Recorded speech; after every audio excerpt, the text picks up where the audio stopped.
Vous êtes encore en compagnie du service français de Radio Taïwan International. Bonjour à toutes et à tous si vous nous rejoignez. C'est François-Xavier Boulet et Meiguin pour l'émission Au micro de RTI, consacrée aujourd'hui à un entretien avec deux invités d'honneur. Oui, il s'agit de Muriel Couton et Virginie Jorté, animatrices de podcast consacrés à Taïwan.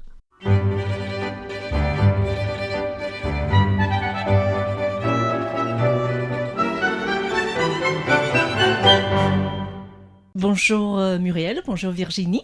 Merci d'être venue au studio de Radio Taïwan International. Et Virginie, vous êtes en visite à Taïwan, je crois. Et Muriel, vous êtes résidente de Taïwan depuis 1 an à peu près. Et l'année dernière, vous avez réalisé une série de podcasts ensemble qui s'appelait Rock Taïwan, la singularité d'une île. Et là, cette année, j'ai l'impression, c'est la saison 2 qui sort. Quel est le thème que vous avez choisi et pourquoi en fait ? Bon, d'abord, au départ, le premier podcast, on l'a fait un peu à la blague et on s'est dit, allez, on se lance.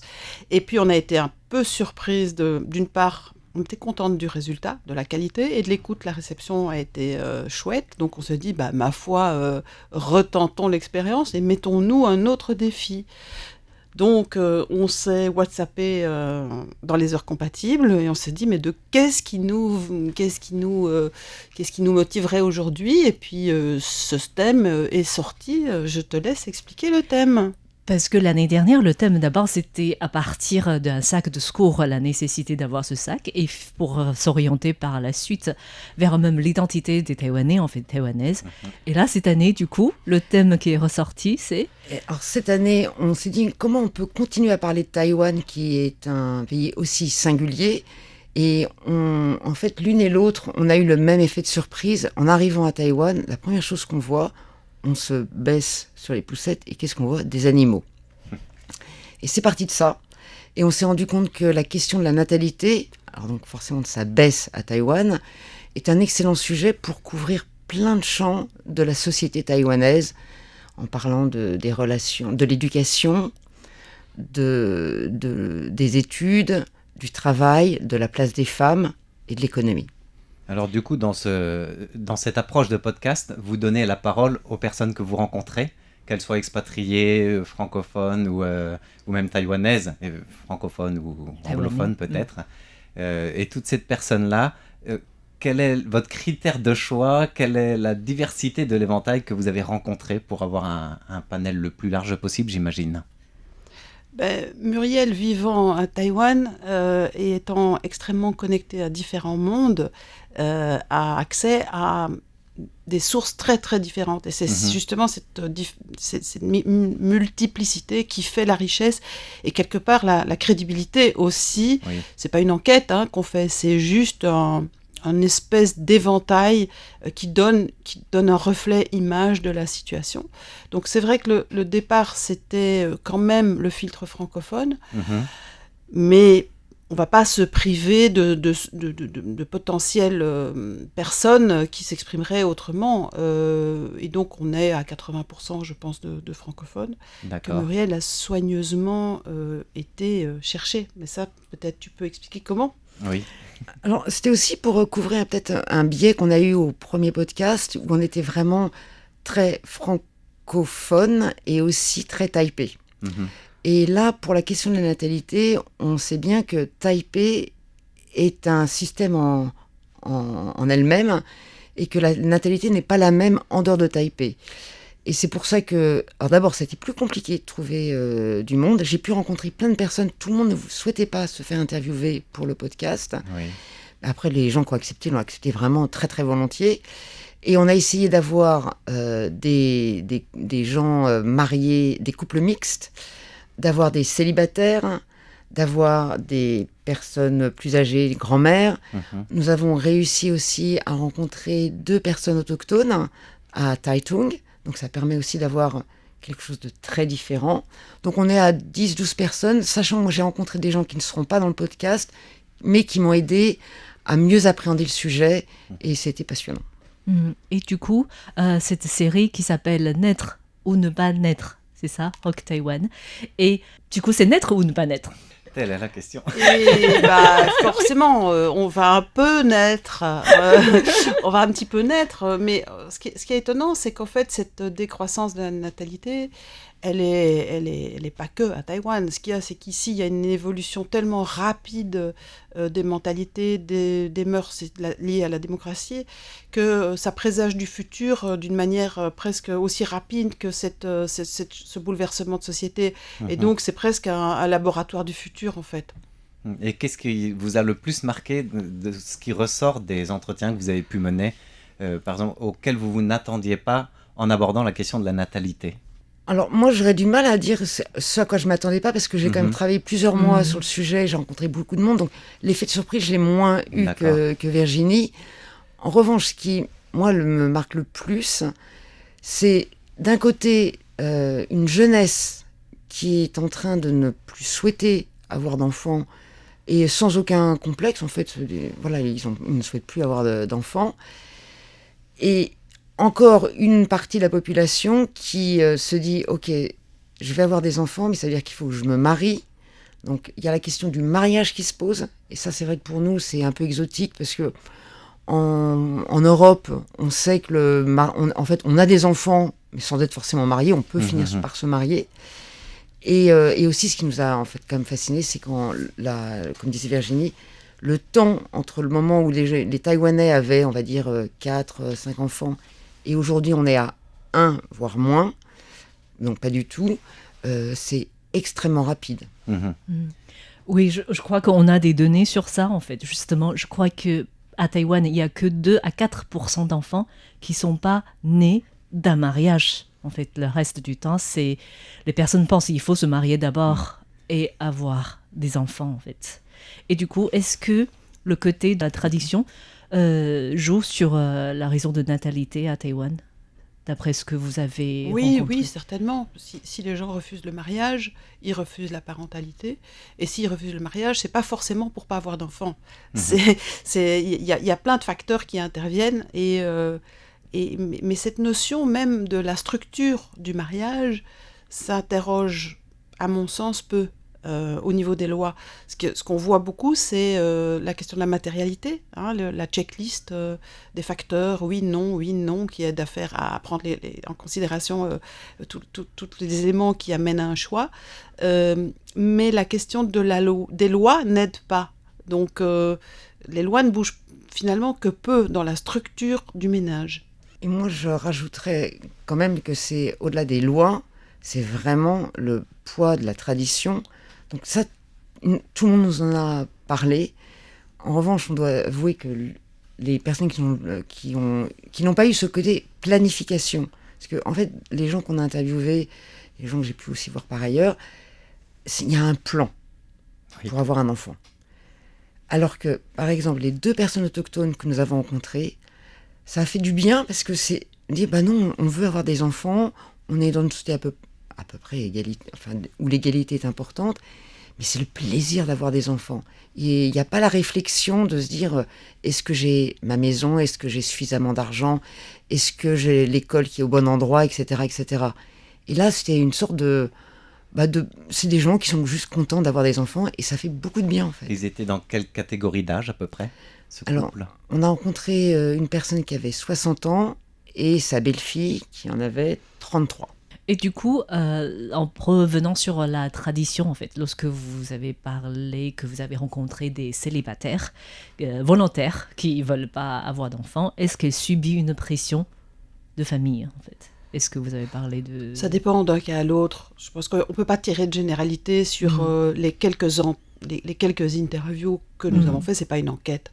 Donc il faut prendre ça non pas comme un état des lieux, mais comme une palette, comme un dessin, on ferait un croquis, et puis après c'est aux chiffres de parler, mais nous on fait pas des chiffres. Là, vous avez fait toute la partie des entretiens, vous allez avoir tout le travail du montage, de répartition aussi, soit thématique, soit par entretien. Je ne sais pas comment vous avez déjà une idée de comment présenter ces entretiens. Est-ce que c'est de leur donner la parole comme ils l'ont dit, ou vous allez aussi faire regrouper par thématique? Comment vous orientez votre travail de post-production? Bon, bah là, on est en train de dérocher. Alors, on a une thématique par épisode. Donc, D'accord. on est en train en dérochant, on se dit ça va à l'épisode 1, ça va à l'épisode 2. Donc, une fois qu'on aura attribué chaque morceau du puzzle à un épisode, on va commencer la composition. Mais on n'est pas encore là. On est au 3e dérochage aujourd'hui. D'accord. On en a 12. 12 affaires. Waouh. Vous pensez réaliser combien d'émissions? On est parti plutôt, pour l'instant, sur 5, mais on se réserve la liberté de se dire, bon, bah, si peut-être 4, peut-être 6. Mais enfin, l'idée, ça va être plus complexe, mais aussi intéressant de justement travailler sur cette structuration, parce qu'on avait travaillé sur une structure sur le papier, et à l'épreuve des entretiens, on voit que la structure va bouger, va être réorienté en fonction de ce que les gens nous ont raconté. On ne va pas faire rentrer les gens dans les cases, c'est plutôt les gens qui vont faire en sorte qu'on va adapter la structure de notre podcast. Oui, sinon on aurait fait une fiction. Hein. Tout à fait. Et toujours par rapport à cette approche, au fur et à mesure des entretiens que vous avez menés, des réponses apportées par les gens, est-ce que vous avez senti, on posait la question du poids de la tradition, on va me reprocher le fait de ne pas vouloir avoir d'enfants ou pas, et une évolution, vous disiez, rapide de la société taïwanaise, de par la démocratisation, de par aussi toute la société qui évolue en effet très rapidement. Vous avez senti des gens qui vous ont parlé de cette évolution comme très positive ou à l'inverse, certains plus réticents, voire un peu nostalgiques? La nostalgie, non. Alors là, non, pas du tout. Mais c'était pas non plus militant. Donc en fait, les gens sont dans un état de fait. Dans un état, voilà, c'est comme ça, aujourd'hui c'est comme ça. D'accord. Et il n'y a pas de ni nostalgie, ni reproche, enfin, moi j'ai pas senti ça du tout. Voilà, c'est plutôt ben voilà, c'est comme ça et on est content que ce soit comme ça, grosso modo. Et c'est ça qui est surprenant parce que là, le taux quand même est très bas puisqu'on est aux alentours de 0,8. Oui, enfants par femme. Enfants par femme, et globalement, oui, c'est un constat, mais il n'y a pas de dire oui, alors il faut vraiment qu'on change les choses, etc. Alors, il y a une volonté de faire évoluer notamment des politiques d'aide qui restent très monétaires et qui sont, mais de manière insuffisante, et qui ne sont pas forcément sur l'accompagnement des familles. Donc, c'est vrai que là, il y a peut-être une réflexion à avoir, mais il y a vraiment, la nostalgie était totalement absente. Et pas non plus une inquiétude particulière, hein, sauf en disant, bah voilà, il y aura moins de monde, mais il n'y a pas de... Alors, peut-être comme dire que dans les personnes qu'on a interviewées, je ne sais pas comment je me suis débrouillée, mais il y avait quand même pas mal de gens qui ont plus d'un enfant. D'accord. Ils ont 2 ou 3. Donc c'était intéressant de faire quelque chose sur la dénatalité, et en même temps d'avoir des gens qui ont des enfants. J'ai l'impression qu'à Taïwan, l'une des situations est que soit les personnes décident de ne pas avoir enfants, soit des personnes qui ont des enfants, et dans ce cas-là, ils ont plus un en fait. On pourrait peut-être mesurer ça aussi au gap de différence économique entre les gens, mais ça, c'est un travail qu'il faudrait vérifier. Oui. Mais ce qui est vrai, c'est... Alors, tu disais de ne pas avoir d'enfants. Je pense que vraiment, le problème, c'est le mariage.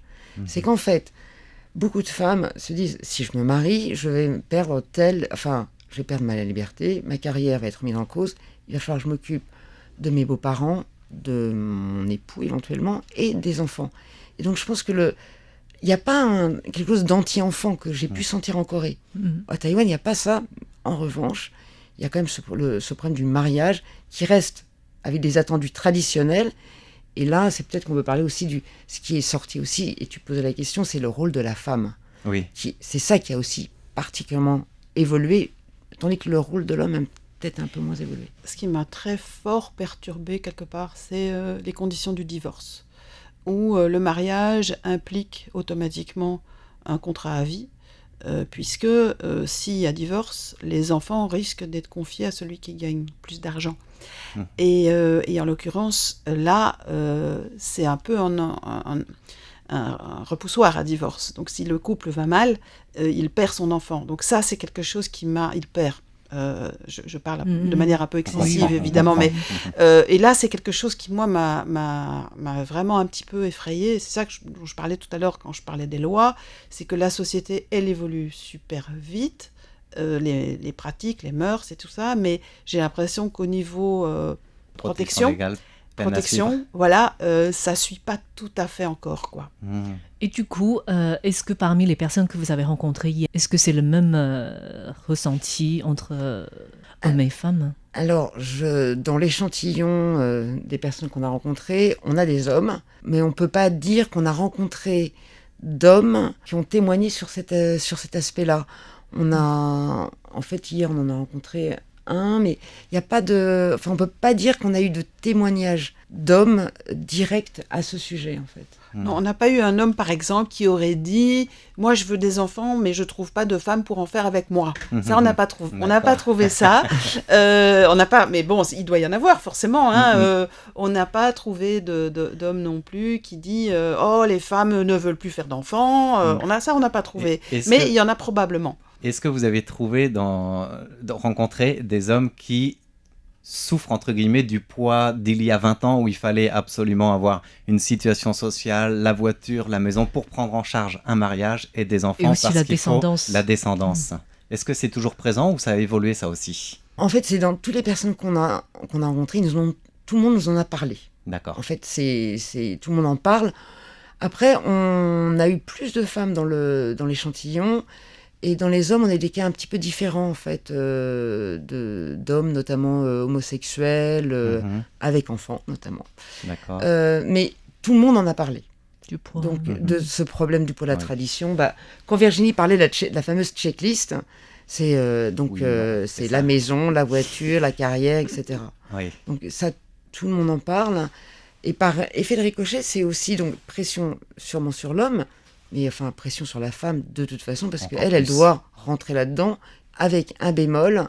On n'a pas rencontré suffisamment de personnes en dehors des grandes villes pour avoir des témoignages de gens qui vivent dans des villes moyennes ou même à la campagne, pour nous dire ce qu'il en est, puisque ce qui est vrai, c'est que le taux de natalité, une fois qu'on est marié, il est effectivement de plus d'un enfant. Oui. Ça, c'est évident. Donc en fait, ce qu'il faut interroger aujourd'hui, c'est le niveau du mariage et le nombre d'enfants. Dans ces deux groupes de population différents. J'ai entendu aussi que les gens étaient, dans les gens qu'on a interviewés, plutôt libres par rapport à leurs parents, c'est-à-dire que même si les parents étaient en désaccord, eh ben tant pis. Ils ne pouvaient pas, les parents ne pouvaient pas les forcer à faire des choix qu'ils ne voulaient pas. Et ça, c'était très clair, je pense, pour tout le monde. Ça a beaucoup changé aussi alors. Alors, ça a changé dans la population des gens qu'on a interviewés, sachant qu'il y a toujours quelques personnes ont dit, mais c'est vrai qu'en dehors des grandes villes, le poids de la tradition reste quand même assez fort. Mais en ville, à Taipei, et dans la population des gens qu'on a interviewés, effectivement, c'est le côté liberté, quand on a parlé d'évolution de la société, c'est vraiment, ils ont tous parlé de cette fameuse liberté qu'ils ont, et ils n'ont plus à subir la pression que leurs propres parents ont sûrement subie. On peut rappeler, on parlait du taux de natalité qui est en baisse, pour les auditeurs qui nous suivent et qui voudraient savoir, en 2017, il y avait presque 9 naissances pour 1000 personnes à Taïwan, quand en 2023, c'était 5,8 seulement, et ça dégringole encore en flèche. Et par rapport aux personnes que vous avez rencontrées, on parlait brièvement tout à l'heure des mesures lancées par les différents gouvernements successifs pour essayer de relancer la natalité. Vous disiez ça reste que au niveau pécuniaire, ou presque finalement. Et est-ce que certains vous auraient dit, s'il y avait plus d'aide, plus de soutien, d'accompagnement, j'envisagerais peut-être en effet d'avoir soit un autre enfant, soit tout simplement un enfant? Oui, clairement. Oui. Clairement, il y a deux options, deux grandes options, soit c'est l'aide financière, soit c'est l'aide en service. C'est ça. Et donc ça, l'aide à la garde des petits-enfants, ça tout le monde en a parlé, l'aide à l'accompagnement pendant toute la parentalité, ça tout le monde en a parlé, vraiment ça tout le monde en a parlé. Et sachant que nous, il y a quelque chose qui nous a marqué, c'est sur, en fait, le gouvernement finalement donne de l'argent pour permettre aux parents de mettre leurs enfants dans des structures privées, alors que on nous explique pareil à côté de ça, justement les jardins d'enfants, etc. Il n'y a plus de place, donc on doit être sur tirage au sort. Donc là, il y a une sorte de paradoxe de dire, alors on entretient un système privé alors que l'État, pourrait peut-être fournir plus d'infrastructures pour que ce soit moins compliqué pour les parents. C'est en train, en fait, le gouvernement a essayé de rendre public de nombreuses crèches ou établissements qui accueillent les petits, en fait, dans le but de faciliter l'entrée la garde des enfants, en fait, dans ce genre de structure. Mais c'est pas encore suffisant. Et tout le monde nous a parlé aussi du nombre de bâtiments vides, où il serait de classes vides et de bâtiments qui permettraient justement des services publics ou des services subventionnés publiquement.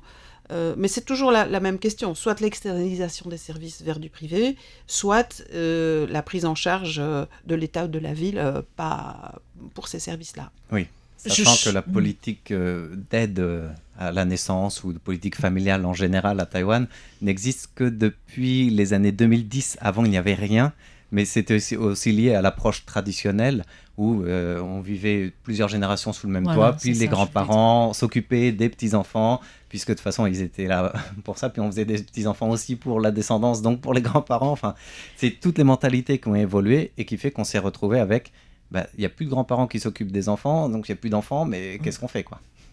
C'est le changement de structure familiale qui fait qu'il y a ce besoin dans la société, en fait. Et la question de l'âge aussi, puisque les gens se marient plus tard et ont des enfants plus tard. Oui. Donc ça...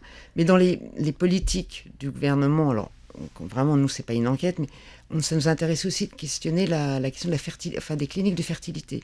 Oui. Et je dis ça aussi parce qu'il y a ce projet de loi sur la gestation pour autrui, la procréation médicalement assistée, ouverte aussi aux célibataires.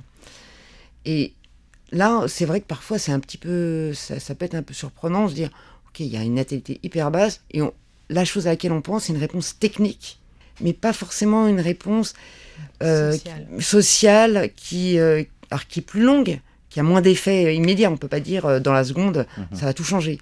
Mais il y a cette croyance, alors, ça va sûrement aider des couples, ou des célibataires d'ailleurs, à avoir des enfants, mais les célibataires, je ne suis pas sûre que ça les aide tant que ça, puisqu'elles ont le droit de faire de congeler leurs ovocytes, mais il faut qu'elles soient mariées pour les utiliser. Donc c'est la réponse, en tout cas, du gouvernement là-dessus est très techno. Oui. Ce qui est fascinant, c'est la rapidité de bouleversement, tant de la structure familiale que de la structure de l'État.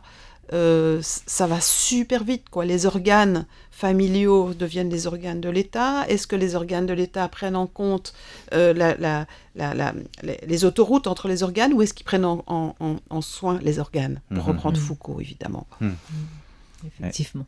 Là, c'est sur cette question d'ouverture que va s'achever notre partage. Et quand est-ce que le podcast pourrait être prêt, selon vous ? C'est complexe, donc il va falloir qu'on le compose correctement. Je pense qu'on peut viser octobre-novembre. En tout cas, avant la fin de l'année 24. Le rendez-vous est pris. Merci de votre visite. Merci beaucoup à vous.